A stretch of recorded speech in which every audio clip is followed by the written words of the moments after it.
How to hide Instagram chats without deleting them. Hi everyone, this is Max. I hope you are doing great. So let's start without wasting time. First of all, open up Instagram. Now at the bottom right corner, tap on your profile. Again at the top right corner, tap on the three lines. Now scroll down until you see account types and tools. Tap on it.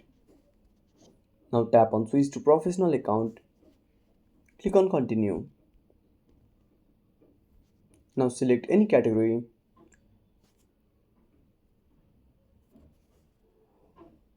Now tap on next. Tap on not now and go back. Now go to the chat. Now keep holding the chat you want to hide and tap on move to general. And that's it. If you found this video helpful, smash that like button and subscribe our channel for more awesome content. Have a burning question or such topic? Drop down a comment below. This is Max signing off until next time.